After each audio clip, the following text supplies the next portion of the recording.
Cuba bayangkan dunia tanpa kalkulator. Semua pengiraan yang rumit, terutamanya dalam bidang astronomi, kena buat guna tangan. Tapi pada tahun 1614, seorang genius bernama John Napier mencipta satu jalan pintas, logaritma. Alat ni sangat hebat, sampaikan ia masih jadi tulang belakang matematik dan sains moden. Cuma ada satu masalah. Dan inilah misteri utama kita hari ini. Kenapa sesuatu yang dicipta untuk mudahkan hidup kita akhirnya jadi macam mimpi ngeri dalam kelas matematik? Jom kita siasat sama-sama. Okey, jom kita bedah siasat misteri ni. Fail kes kita untuk kali ini datangnya daripada satu kajian penyelidikan yang cuba nak selesaikan masalah ni dengan cara yang menarik, iaitu dengan mencari petunjuk dalam kertas jawapan pelajar sendiri. Jadi, macam mana penyiasat ni kumpul bukti? Mereka tak pergi ke tempat kejadian jenayah. Sebaliknya, mereka masuk ke dalam kelas dan bagi satu ujian khas kepada 200 orang pelajar. Dan setiap jawapan yang salah tu dah macam cap jari. Setiap kesilapan, itulah petunjuk yang dicari-cari. Bila ujian dah selesai, para penyelidik pun mula analisis semua jawapan tu. Sekarang, kita nak tengok bahan bukti yang mereka dah jumpa daripada siasatan ni.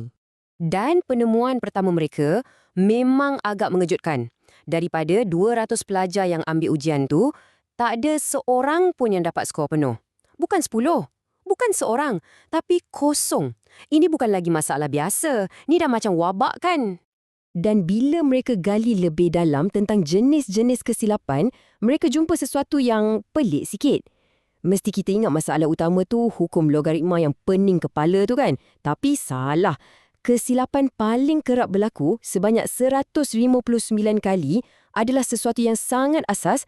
Pelajar suka-suka langkau langkah penting. Macam nak berlari tapi tak belajar merangkak lagi. Okey, tadi kita dah tengok gambaran besar. Sekarang, jom kita zoom in. Kita nak tengok bukti-bukti ni dengan lebih dekat. Maksud saya, contoh-contoh kesilapan sebenar yang pelajar dah buat. Kesilapan jenis pertama yang paling popular adalah salah guna hukum logaritma, terutamanya bila ada banyak sebutan dalam satu soalan. Pelajar ni, mereka macam campur aduk semua peraturan jadi satu. Okey, cuba tengok contoh ni. Hukum log kata, kalau tolak dua log, ia sama dengan bahagi nombor kat dalam tu. Tapi, pelajar ni buat benda lain. Dia ambil jalan mudah. Dia terus tolak dan tambah nombor-nombor tu. Seolah-olah perkataan log tu tak ada makna.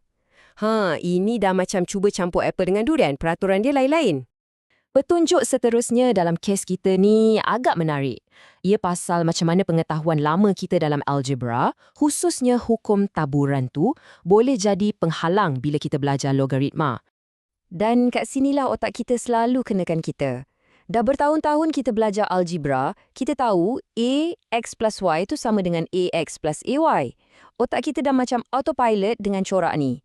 Jadi bila nampak je log A plus log B, secara automatik otak kita nak buat benda yang sama.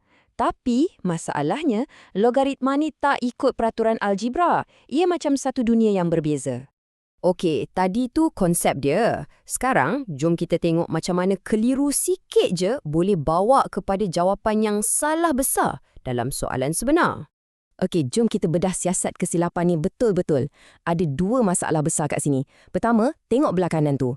Pelajar ni campur aduk peraturan. Betul dia bawa kuasa 2 tu naik ke atas 3. Tapi lepas tu dia terus tambah 4. Dia lupa hukum logaritma kata kena darab bukan tambah. Itu satu hal. Masalah kedua lagi besar. Lepas tu dia selamba je potong perkataan log P dari kedua-dua belah. Macam tak ada apa-apa. Ini ibarat kita padam simbol darab dalam satu kira-kira, tapi harap jawapan betul. Jelas sangat dia tak faham pun apa benda log P itu sebenarnya. Selepas kita tengok semua bukti ni, nampaknya misteri logaritma ni dah hampir terungkai. Jadi sekarang kita beralih daripada analisis masalah kepada apa penyelesaian yang dicadangkan oleh kajuan ni. Dan petikan ni memang tepat merumuskan segalanya. Isu dia bukan pelajar tu malas. Isu dia, mereka cuba hafal jalan nak keluar dari hutan logaritma ni, bukannya cuba faham peta tu. Dan kita semua tahu kan, hafal tanpa faham memang resepi untuk sesat jalan. Jadi, apa jalan penyelesaiannya? Kajian ni cadangkan satu pendekatan yang lebih bijak. Bukan dengan bagi lebih banyak kerja rumah, tapi dengan cara mengajar yang lebih mendalam.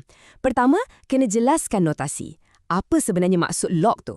Kedua, jelaskan istilah-istilah penting. Apa beza permudahkan dengan selesaikan? Dan yang paling penting, langkah 3, terangkan kenapa. Kenapa logaritma ni perangai dia lain macam? Bila kita dah bina asas yang kukuh macam ni, barulah pemahaman tu takkan runtuh di tengah jalan. Sebagai penutup, jom kita renungkan sekejap. Kajian pasal logaritma ni sebenarnya bagi kita satu pengajaran yang jauh lebih besar tentang cara kita belajar. Apa kata kalau kunci untuk betul-betul faham sesuatu bukanlah dengan hanya mengkaji kejayaan, tapi dengan betul-betul memahami di mana silap kita? Mungkin di situlah terletaknya jalan sebenar menuju pemahaman.